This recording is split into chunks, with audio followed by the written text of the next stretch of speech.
அண்ணாமலை, உன்ன மாதிரி ஒரு ஆள் மனுஷனா இருக்காங்கன்னு நினைச்சு நான் வந்து கேவலப்படுறேன், வெக்கப்படுறேன். எல்லாத்துலயும் ஒரு அரசியல் பண்ணும். ஒரு சிறுமிக்கு ஒரு சம்பவம் நடந்திருக்கு, கல்லூரியில படிச்சுட்டு இருக்காங்க. அதுல அவங்களுக்கு நியாயம் கேட்டா பரவாயில்ல, அதுல அரசியல். அந்த பெண்மணியோட எல்லா டீட்டெயிலையும் நீ பிரஸ் மீட்ல சொல்லிட்டு இருக்க. கேவலமா இல்ல? ஏன் இப்ப நீ வந்து நிஜமேலுமே மக்களுக்கு குரல் கொடுக்கணும் அப்படின்னா நீ என்ன பண்ணிட்டு இருந்த? மணிப்பூர் சம்பவத்தப்ப மணிப்பூர்ல நூறுக்கணக்கான பெண்கள் ஆடை இல்லாம நடுரோடு இழுத்து செல்லப்பட்டார்கள். இந்தியாவுக்காக தங்கம் கொண்டு வந்த மகளிர் டெல்லியில போராட்டம் பண்றாங்க. யாரை எதிர்த்து? உன் கட்சியோட பாராளுமன்ற உறுப்பினர் பிரிஜ்மோகன் சிங் எதிர்த்து. அப்ப என்ன பண்ணிட்டு இருந்த? தூங்கிட்டு இருந்த.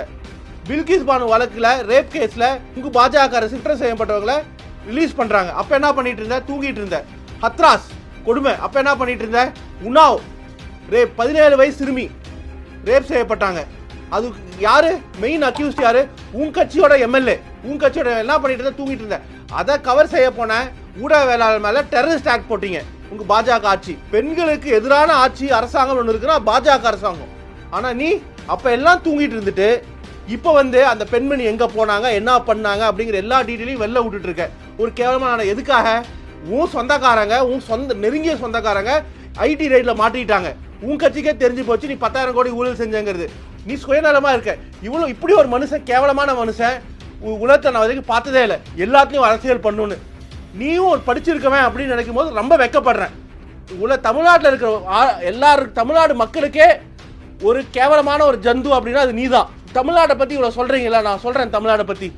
இந்தியாவிலே உங்க ஒன்றிய அரசு கொடுக்குற டேட்டா படி என்சிஆர்பி மகளிருக்கு சேஃபா இருக்கிற நகரம் அப்படின்னு பார்த்தா Chennai, safest city to live.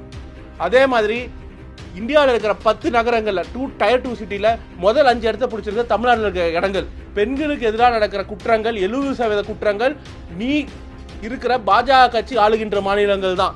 அதுல ரேப் அக்யூஸ்ட் பாதியா உங்க கட்சியோட எம்எல்ஏ எம்பியா தான் இருக்கிறான்.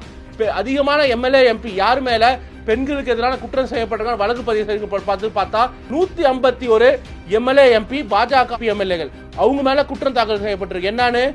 அவங்க மேல பெண்கள் மேல குற்றம் செஞ்சிருக்காங்க அப்படின்னு. இதெல்லாம் இருக்கும்போது நீ வந்து பேசலாமா? என்ன சாட்டையில் அடிச்சுக்கிற? இது என்ன டிராமா? பிரச்சனை உன்னை பத்தியா? நியாயம் கேட்டா பரவாயில்ல, ஆனா எனக்கு உன்னை பத்தி தெரியும். ஏன்னா உனக்கு வந்து தமிழ்நாட்டை பத்தியும் கவலை இல்லை, தமிழ்நாட்டு மக்களை பத்தியும் கவலை, யாரை பத்தியும் கவலை இல்லை.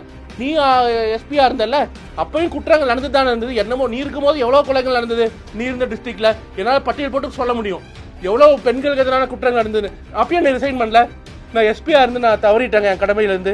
ஏன்னா எஸ்பிக்கு தான் டிஸ்ட்ரிக்ட் வருது, பட்டியல் இட்டுமா? உனக்கும் தெரியும் எவ்வளவு நீ இருந்த டிஸ்ட்ரிக்ட்ல எவ்வளவு கொலைகள் நடந்தது, எவ்வளவு பெண்களுக்கு எதிரான குற்றங்கள் நடந்ததுன்னு.